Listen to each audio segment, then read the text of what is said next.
Shadowmourne is one of the more iconic weapons in the game. Since it's basically Frostmourne as an X, this weapon is still very sought after, even to this day. In order to obtain it, you have to complete a fairly long quest chain which will take you multiple weeks and some tricky tasks to complete. But even though it's complicated, it can be done all alone. If you want to get this weapon, you need to play as a warrior, paladin or death knight. The quest starts in the first room of the Iceborne Citadel raid at Morgwain, but only on 25 player mode, so make sure to have it set up right. For the first quest you need 25 primordial selenite, which can drop from the bosses but can also be bought on the auction house or at the vendor in the very same room. However, the auction house usually has it much cheaper. You also need blood from the bosses Rotface and Festergut, so you have to at least kill the first 4 bosses and then those 2. The blood also only drops on 25 player mode, keep that in mind, and after killing those 2, you do not want to continue the raid. Not yet. Instead go out of the raid and make your way over to Dragonblight into the Frostmourne cavern, which can be found right here. Lore-wise, this is where Arthas and Muradin have found Frostmourne, and you come here to collect Arthas' old hammer because you will use it as a base for the axe. After collecting all items, return to Morgwain and accept the next quest. You will get the two-handed axe, Shadow's Edge, which you will need for the next few tasks. First, you have to collect 50 souls with your new weapon. You do that by killing trash mobs inside Iceborne Citadel. However, in order to collect their souls, you first have to apply the debuff Shadow's Fate on them, by somehow engaging combat with them while carrying Shadow's Edge. So if you one-shot them, they die before they even get the debuff. Something you can do to prevent this is using some kind of ability that affects them but doesn't deal damage directly, like Piercing Howl as a warrior. A Paladin's Hammer of Justice or a Death Knight's Death Grip also works for this. After applying the debuff, you can kill them, and after completing this quest, you will be sent to infuse the blade with the powers of Unholiness, Blood and Frost. For the Unholy part, you will go to the boss Professor Putricide.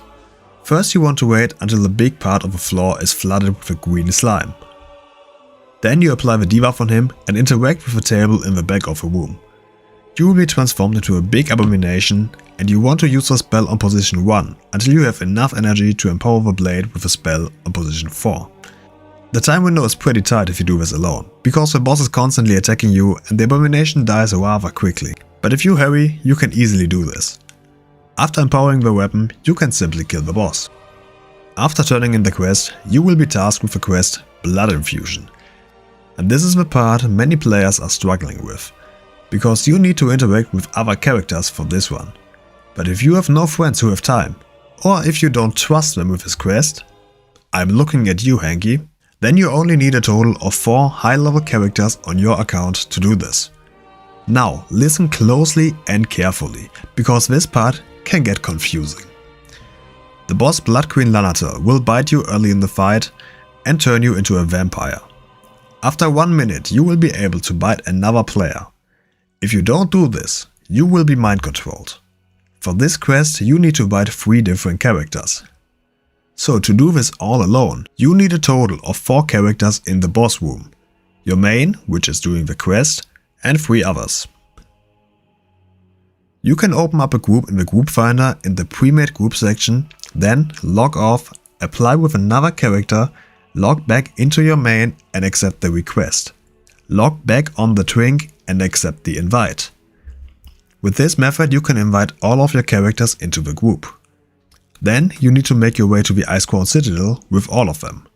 Make sure that your main character is still listed as the group leader before going in there with your twinks. Otherwise you would not be on the same ID. Get all of your characters inside the boss room of Blood Queen Lanatel.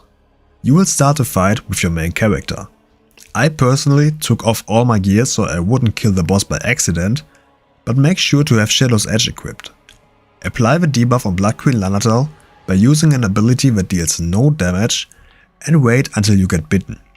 The part with the debuff is important, otherwise it will not count, and if you mess it up and kill the boss, you have to wait until next reset. Now, open WoW again on a second window, so you disconnect with your main. It's important to disconnect and not just leave the game with Alt F4, because when you DC, your character still stands there for 2 minutes. After logging in, you go on one of the other characters. Directly after that, You tap into the other open WoW window again. You click on Reconnect and log back into your main. If you did it quick enough, you will still have a few seconds until you need to bite someone and your twink will be visible in the room. You can then bite your twink and tap over to the second window again. Reconnect and log into another twink. Tap out, reconnect and log into your main again. The second twink will now stand in the room. Whenever you can, bite him. After that, do it one more time, log into your main character and bite him for the final time. After biting all 3 twinks, you can kill her and have the quest completed. Whew! That was something! If I could help you with that, do me a favor and leave a sub. I would really appreciate it. Turn in the quest and accept the next one. This one is pretty easy. Make your way over to Sindragosa. In case you don't know, you can completely skip the Valithria Dreamwalker boss fight. Just walk straight through her. In the fight with Sindragosa, you want to apply the debuff on her again with a harmless ability and then get hit by 4 frost waves in a row. After that, you can simply kill her. After turning this quest in, you will get the final quest. You have to collect 50 Shadow Frost shards, which all can drop from the bosses on 25 player mode. So for this quest you need to get in here for multiple weeks. It's kinda annoying, but believe me, it's worth it.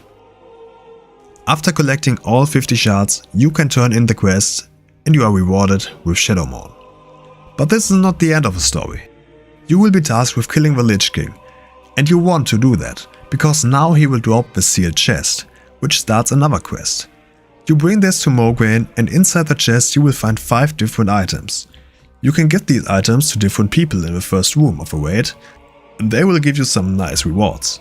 You will gain the reins of a Crimson Death Charger, Muradin's Favor, a toy that turns you into a Frost Dwarf for 10 minutes, Sylvanas Music Box, a toy that summons banshees to sing for you, Jaina's Locket, which can create a portal to Dalaran above Northrend, and the Tabard of the Lightbringer, which is a must-have for a Silver Hand Transmog.